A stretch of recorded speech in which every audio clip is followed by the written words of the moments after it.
Item number SCP-908. Object Class Safe.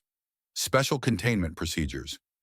The vicinity of each location of SCP-908 is to be patrolled by a marine vessel crewed and equipped in accordance with the specifications in Document 908.2321.AE4C. Audio and video monitoring equipment are to be placed on the islet and repaired or replaced as necessary.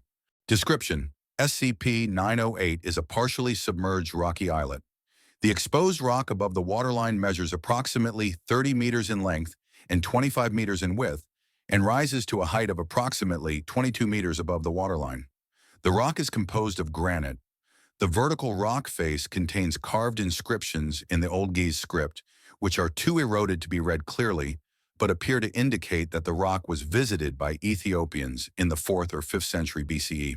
Near the waterline, there are also carved glyphs that resemble the oracle bone script used in Shang Dynasty China. But the weathering of the carvings indicates that they were added relatively recently, probably within the past 2 centuries. The only macroorganisms inhabiting the islet are various lichens and small mollusks, although portions of the islet are also covered with seabird guano. The islet is a geographic anomaly. It is located in several different places at once. The islet's collocation properties extend to objects in physical contact or close physical proximity to the islet.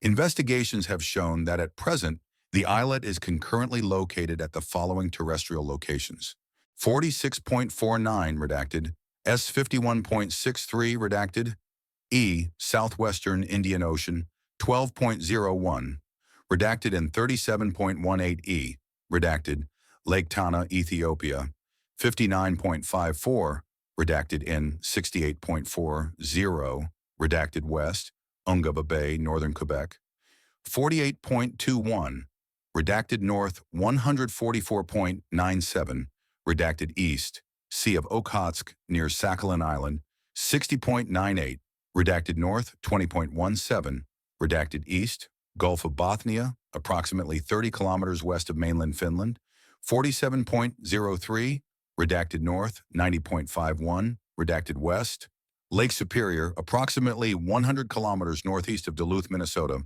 The islet also appears to be located at least one non-terrestrial location. See test log. Atmospheric and water temperatures and the salinity of the surrounding water remain relatively constant regardless of the time of day or year that the islet is visited, or the point of origin from which it is approached. The islet is also typically surrounded by a mist or fog, which even under the best lighting conditions, limits visibility to no more than 40 to 50 meters. Lighting conditions vary, at unpredictable intervals, from a condition comparable to a foggy, overcast day to total darkness. 01 Dr. Patel. Islet approached by boat from Ethiopian mainland. Distinctive medallion, 0.8 kilograms in mass, placed on islet. Islet approached by helicopter from Quebec. Medallion was in same position, relative to islet's topography, on Quebec Islet as on Ethiopian Islet. 02 Patel. Islet approached by boat from Quebec. Shortwave radio transmitter placed on islet and activated, broadcasting coded homing signal. Triangulation of homing signals resulted in identification of the 6 locations of the islet described in description narrative. 03 Patel. Islet concurrently approached by boats from Ethiopia and Wisconsin. When both boats were within 60 meters of the Ethiopia and Lake Superior locations of the islets, the boats' crews were able to visually identify each other. Nanga, Dr. Patel, Islet concurrently approached by boats from Ethiopia, with Agent Justin aboard, and Wisconsin. Boats met, and Agent Dustin Sass boarded the boat that had originated in Wisconsin. Boats returned to their respective ports of origin. Agent Amri experienced no anomalous effects other than the rapid transit between the points. 05 Dr. Patel, Islet, concurrently approached by boats from Kamchatka, with Agent Akai aboard, carrying a GPS device, and Quebec. Boats met, and Agent I boarded the boat that had originated in Quebec. At this point, Agent's GPS device indicated a location near the islet Sea of Okhotsk location. Boats returned to their respective ports of origin. Upon leaving the islet's area of effect, the GPS device carried by Agent Daum on the boat headed for Quebec ceased functioning for several minutes, following which it indicated a location near Quebec. 06, Dr. Patel Islet, concurrently approached by boats from Ethiopia and Wisconsin, with each boat unspooling a telecommunications cable anchored at the boat's port of origin. Boats met within 20 meters of Islet, and telecommunications cables joined. Cable functioned as normal, except for the much shorter than normal transmissions time for wired communications between those points. 07, Dr. Garcia. Islet approached by boat from Kamchatka Peninsula. Audio and video recording equipment installed at Islet to monitor Islet's conditions for 33 consecutive days.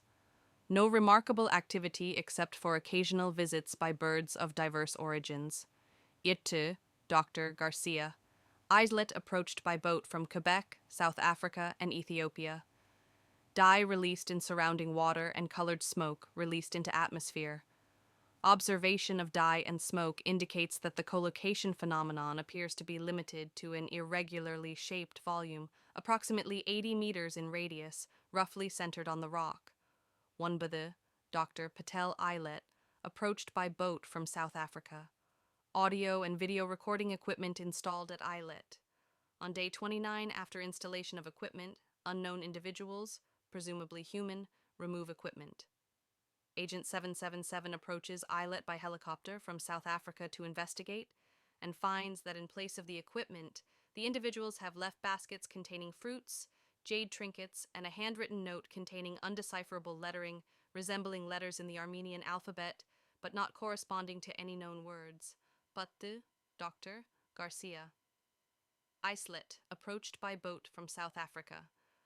Rock sample drilled from Islet. Upon analysis, granite found to be unremarkable. Hole left by sample drilling is apparent on all subsequent visits to the islet, regardless of the location from which it is visited. 11 Patel. Islet approached by boat from Wisconsin. Personnel D-2341 left at Islet with audio and video recording and broadcast equipment and 6 months provisions.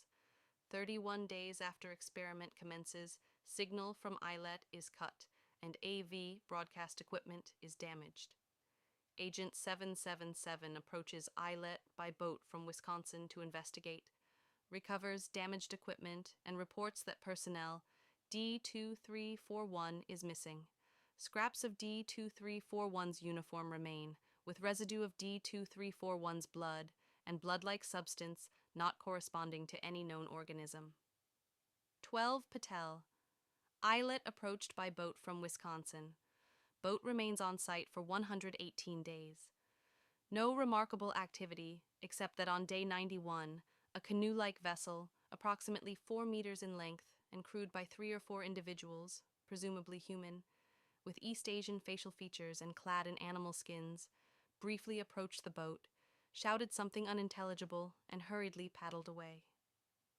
13 Garcia. Agents 750 and 750 approach Islet by boat from Wisconsin. On day 46, boat is struck by torpedo which fails to detonate.